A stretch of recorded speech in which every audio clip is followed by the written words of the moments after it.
the Justice Department's watchdog just releasing this bombshell report saying that Donald Trump's DOJ, improperly subpoenaed phone records and emails of two members of Congress and their 43 staff members in 2017. We should note both Republicans and Democrats, as well as several reporters swept up in this.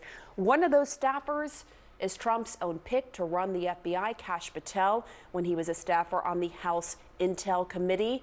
The subpoenas are related to alleged leaks of classified information to the media, including CNN, during congressional investigations into what was called Crossfire Hurricane. You may remember that as the code name of the FBI's investigation into connections between Trump's campaign and Russia during the 2016 election. I want to go straight to Evan Perez now on this.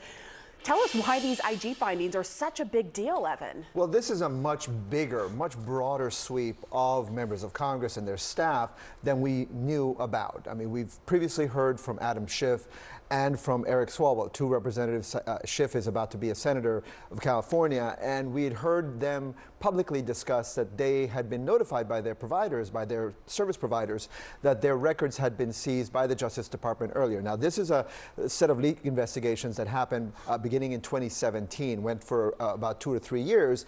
And so, again, we'd heard from those two members. What we did not know, Pam, is that there were 43 staff, both Democrats and Republicans. As a matter of fact, there were about 20 Republicans and 20 or so Democrats whose records were seized. And among those was Kash Patel, who was at the time a staffer for Devin Nunes, the chairman of the House Intelligence Committee. Now, one of the things that this report says that there was no indication that partisan politics played a role in the targeting of these people, but a key part of these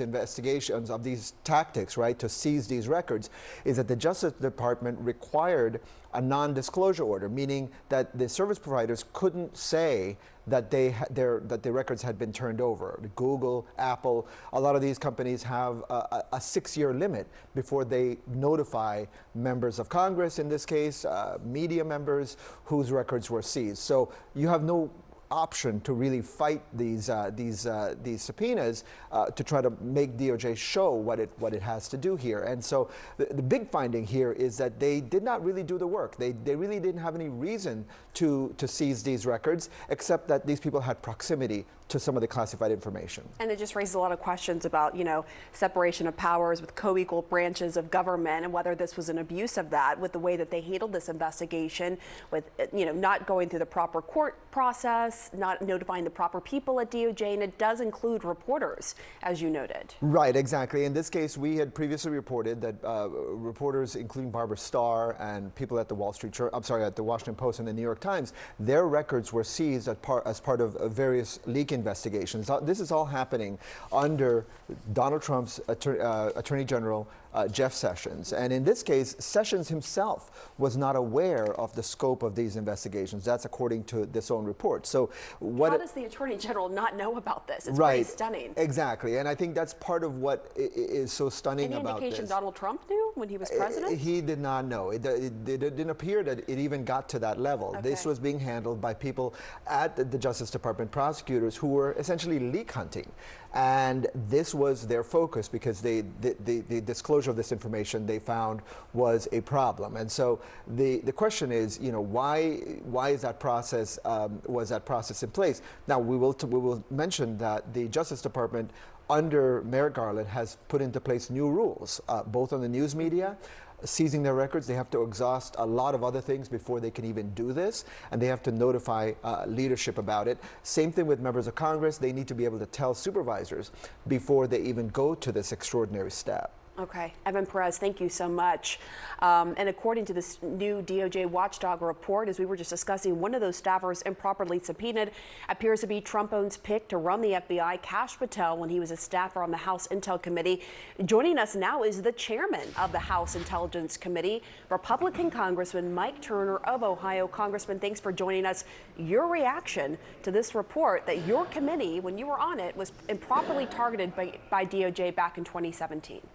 Right, Pamela. Well, obviously, this report lays out outrageous behavior by the Department of Justice, where members of Congress and staff of the Intelligence Committee, the committee that I chair, had phone records and email records that were accessed by the Department of Justice without court review.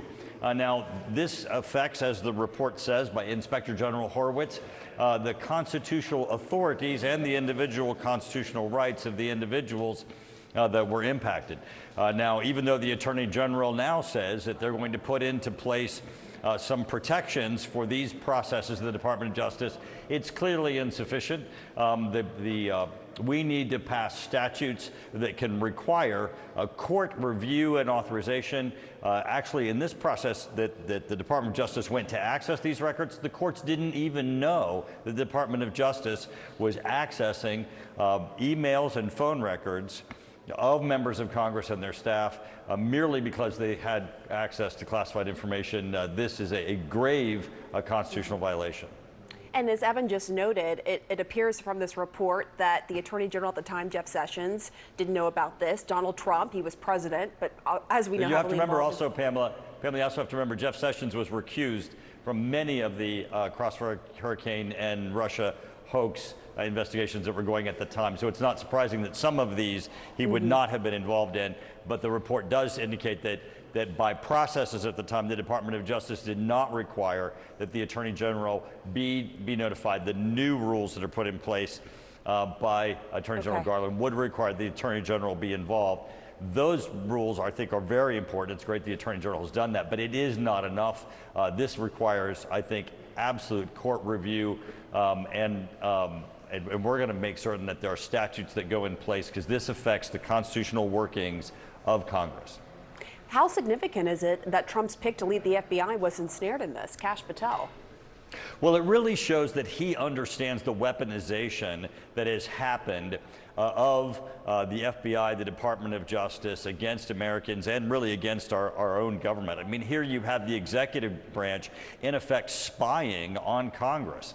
That weaponization goes right to the heart of really what we expect of the oversight processes. I mean, here Congress is doing its oversight, and they access the email records, the phone records of members of Congress and their staff merely because they had access to classified information. They were doing their jobs here at Congress. That can't be, but we need to have statutes in place that both protect members of Congress and hold these people accountable so this doesn't happen again. And just to reiterate to our viewers who may just now be joining, this again was happening when Donald Trump was president. This was Donald Trump's Department of Justice. Kash Patel, for his part, has said he would go after members of the media, either criminally or civilly. Should this be a warning to Kash Patel about how the DOJ and FBI wield their power moving forward?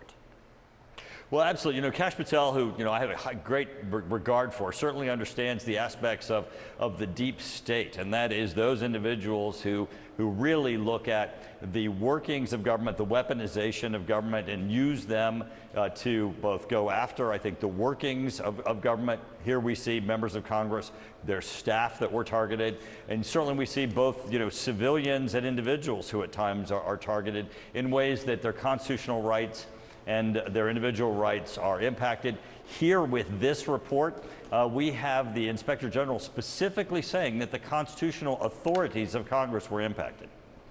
So you talked about these new rules that the current AG Garland put in place in response to how this investigation for 2017 was conducted. What I hear from you is you would like to see the incoming administration keep those rules and actually add on to those rules to provide further protections in how members of Congress and members of the media are investigated, right?